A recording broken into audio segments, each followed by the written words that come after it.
Salut tout le monde, j'espère que vous allez bien. On se retrouve aujourd'hui pour la traditionnelle vidéo sur les tendances de la rentrée. La première tendance qu'on va aborder pour cette rentrée, et c'est une tendance qui est inhérente à la demi-saison et à la rentrée de manière générale, c'est le denim traité en total look. On en a retrouvé entre autres sur les défilés de Schiaparelli ou de chez Chanel. Le total denim, ce qui va être bien avec cette tendance, c'est qu'elle s'adapte à des styles très différents. Ainsi, on pourra aborder la tendance dans un élan de retour aux années 70, aux années 80, 90, 2000, dans un style plutôt urbain, dans un style plutôt chic. Ça va vraiment dépendre de ce que vous aimez. Je trouve que c'est assez malléable, le denim étant une matière intemporelle qui plus est. On va avoir énormément de combos possibles, plein de blouses qui sortent, manches courtes, manches longues, avec différents jeux de volume. Quand on sera un petit peu plus avancé dans la saison, on pourra porter bien évidemment les vestes en jean, pour les bas jupe mini ou jupe midi, pantalons de jean de différentes coupes en fonction de ce qui vous plaît, de ce qui vous va aussi. Je trouve qu'à la fois on n'a pas besoin d'en parler très longtemps parce que c'est à vous de prendre ce que vous souhaitez prendre dans cette tendance, et en même temps on pourrait aborder tellement d'options de tenues avec le denim. On pourrait même y consacrer une vidéo, il me semble d'ailleurs que c'est ce que j'ai fait par le passé. La deuxième tendance qu'on va retrouver à la rentrée et plus loin dans la saison automne-hiver, c'est la tendance du rouge. Tendance couleur qui est vraiment revenue en force depuis le début de l'année et qui va continuer son chemin dans les propositions mode. On a retrouvé du rouge entre autres chez Mugler, chez Hermès ou chez Balmain. Ça va pouvoir s'apposer à tout plein de pièces.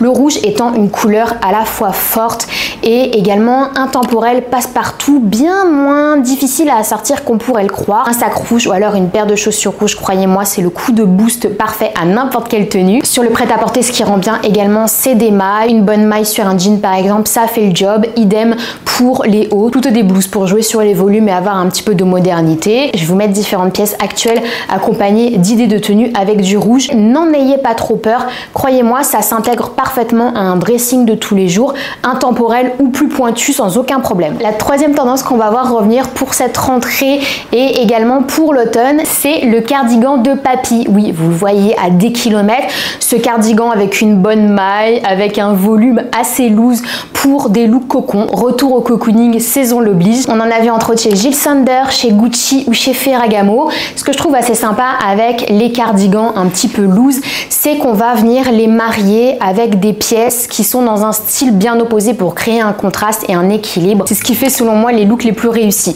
Ainsi, on va pouvoir venir réchauffer nos robes d'été, nos jupes d'été, pourquoi pas, des matières un petit peu plus sensuelles telles que du satin, de la soie ou du cuir. Ça marche super bien avec la maille. Je vous laisse choisir les couleurs de cardigan qui vous plaisent. C'est une pièce qui est assez passe-partout, qu'on pourra très facilement choper par exemple en vintage pour être un petit peu plus vertueux. Il y aura tout plein d'options pour adopter cette pièce. En quatrième, et ça fait plusieurs années d'affilée qu'on retrouve cette tendance pour le début de l'automne, c'est le tartan. Qui plus est, cette fois-ci la jupe tartan. Cette fois-ci, j'en ai retrouvé entre autres chez Burberry, chez Balenciaga ou chez Versace. La jupe en tartan, on en retrouve de toutes sortes, que ce soit longueur midi ou longueur mini, dans des couleurs différentes. Ce que je vous recommande, n'allez pas dans la première main, allez directement à la source. Dans le vintage, on retrouve énormément de choses. Il y a 2 ans et demi, j'avais retrouvé une authentique jupe écossaise, vintage donc, pour une dizaine d'euros, d'une qualité incroyable, 100% laine. Lancez vos recherches sur les plateformes de seconde main, ça vous coûtera beaucoup moins cher et ce sera potentiellement de bien meilleure qualité. En cinquième, héritage de cet été potentiellement, ou volonté de garder un petit peu de sensualité à la période fraîche, c'est la slip dress. La slip dress, on la retrouve sur le devant de la scène mode pour cet automne. J'en ai retrouvé entre autres chez Gucci, chez Givenchy ou chez Dolce Gabbana. Héritage des années 90, encore une fois, les tendances années 90 sont toujours bien présentes en ce moment. Si vous en avez de cet été, très honnêtement, je vous conseille pas d'en racheter exprès pour la demi-saison. Pour moi, le type de tendance ou le type de pièce qu'on va utiliser en recyclage de notre garde-robe de l'été, je vous recommanderais pas spécialement d'investir là à la rentrée. On va pouvoir jouer sur les superpositions pour faire durer un petit peu cette pièce. Comme je vous le disais, avec la tendance du gilet de grand-père, ça va très bien se marier avec de la maille. On va pouvoir venir la réchauffer d'autres pièces. On pourra mettre, quand il fait encore un petit peu chaud quand même à la rentrée, c'est souvent le cas, on pourra mettre des chemises oversize par-dessus à boutonner, jouer avec les boutonnages, à nouer éventuellement, pouvoir continuer à l'adopter quelques semaines. La slip dress, c'est une pièce qui est assez centrale depuis quelques années maintenant. On la retrouve vraiment d'une année à l'autre. Donc on essaye de jouer avec d'une saison à l'autre, voir comment on peut pousser la pièce et la porter dans un maximum de tenue. En sixième fantaisie maintenant, qui revient en force depuis une bonne année, c'est le léopard. Longtemps boudé parce que jugé trop sulfureux, rangé dans une case qui, le pauvre, ne lui faisait pas honneur, le léopard, on en retrouve énormément depuis plusieurs semaines.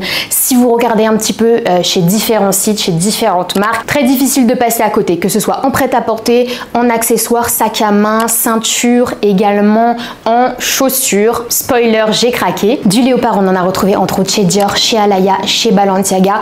Comme je vous le dis, ça va être présent sur différentes pièces de notre garde-robe, à marier avec des choses soit plus classiques, soit des choses plus décontractées. Par exemple, la paire de chaussures léopard, elle sera parfaite pour réveiller un look en jean. Idem pour la ceinture léopard, vous avez un total look jean, on mêle deux tendances. Vous venez mettre la ceinture léopard, hop, ça nous booste le tout. À ça, vous mettez un petit sac rouge. Honnêtement, c'est incroyable. Ça fonctionnera par petites touches dans les total look noirs. On va aussi retrouver des jupes midi léopard à marier avec des choses plus classiques, de la maille et tout. On peut aussi y aller franco, comme vous le souhaitez. Je trouve qu'il y en a pour tout le monde. Je l'ai longtemps boudé, je l'avoue, mais quand je vois à quel point ça booste un look, encore une fois, franchement, je signe. En septième, ce qu'on a retrouvé sur certains défilés et que j'ai trouvé assez amusant parce que je sais pas trop d'où ça débarque, c'est des pièces à l'univers marin. On en a retrouvé entre autres chez Armani, chez Chanel ou chez Prada. L'univers marin, qu'est-ce que ça va être? Premièrement, on va à l'essentiel, la marinière.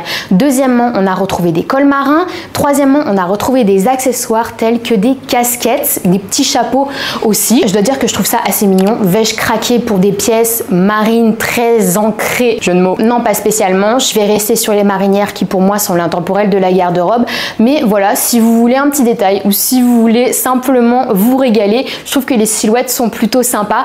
Et voilà, ainsi ça s'est glissé in extremis dans les tendances de la rentrée de l'automne. Huitième tendance qu'on a retrouvée, et ça va dans ce contexte de rentrée, retour au travail, c'est des jupes midi, mais des jupes midi très ancré dans un style assez lady, très élégant. On en a retrouvé entre autres chez Balmain, chez Altuzara et chez Chanel. Ce qu'on va retrouver du coup, c'est des jupes qui sont un petit peu crayon, des jupes vraiment formelles, très chic. Je vais ouvrir une seconde option qui conviendra davantage de morphologie avec des jupes midi à pont, des choses qui seront tout aussi formelles et tout aussi élégantes. On va les traiter premier degré dans un style très chic, ça sera parfait pour le travail. Ce que je vais faire en premier lieu, c'est vous montrer différentes idées de tenue, voilà, avec des blouses plus décontractées, plus passe-partout. Ça fonctionnera aussi avec des soupules col roulé pour la rentrée. L'idée là de cette tendance, c'est d'être dans le premier degré. Sachez que vous pouvez toujours aussi contraster avec des pièces décontractes, mais en tout cas dans le défilé, c'était pas le parti qui était pris. En 9e, et j'avais pas spécialement prévu de vous en parler jusqu'à ce que j'en retrouve vraiment plusieurs dans les nouvelles collections qui commencent à sortir, c'est la cape. Il y a une tendance cape. On a tendance à essayer d'en parler. Les maisons de mode essayent de la remettre sur le devant de la scène, mais dans la réalité, c'est assez difficile. J'en ai retrouvé entre autres chez de très belles maisons telles que Dior, telles que Chloé ou chez Chanel. Et ce qui est sympa, rien que sur les défilés, c'est qu'on voit que la cape a été traitée de manière très différente, dans des styles différents, dans des matières différentes aussi. J'ai pu voir des trench twistées dans une coupe cape chez Chloé. J'ai vu chez Chanel évidemment la cape traitée en tweed. Et ce que j'ai retrouvé dans les collections actuelles, c'est des capes en satin, très très chic avec une belle fluidité. Ça peut être une idée pour une soirée, surtout pour une soirée. Je vois mal sortir avec une cape en satin comme ça pour aller au boulot. Et aussi dans une volonté de rendre ça un petit peu plus décontracté, un peu plus jeune, j'ai vu des capes en denim. Bon, je trouve pas ça exceptionnel, mais pourquoi pas. L'option qui retient le plus mon attention à l'heure actuelle, c'est le trench transformé en cape. J'aime bien qu'on vienne détourner des pièces classiques pour leur donner de nouvelles formes, etc. Donc le trench, ça convient. Il me semble que l'année dernière, j'en avais vu chez COS. Peut-être qu'ils vont en refaire. Si jamais j'en trouve, je vous les mettrai ici ou en barre d'infos. Pour finir, la 10e et dernière tendance de cette rentrée dont je voulais vous parler, c'est une tendance couleur. Encore une fois, c'est une couleur que j'adore et vraiment, j'avais envie de vous en parler parce que là, on a commencé à la revoir depuis ce printemps et elle continue de s'imposer sur la rentrée, sur l'automne-hiver. C'est la tendance du vert olive. On va ouvrir un petit peu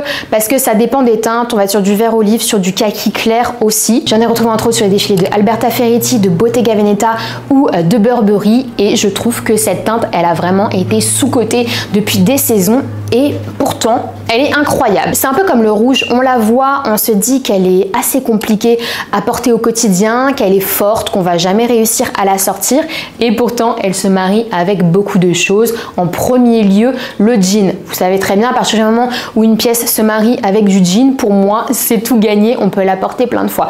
J'ai déjà adopté cette couleur dans de la maille, un cardigan vert, dans une blouse aussi. Je trouve que c'est très sympa, je vais vous montrer les tenues que j'ai fait avec et là j'en retrouve déjà pas mal, j'en ai retrouvé chez COS et chez Arket sur des t-shirts, des sous-pulls et sur des blouses.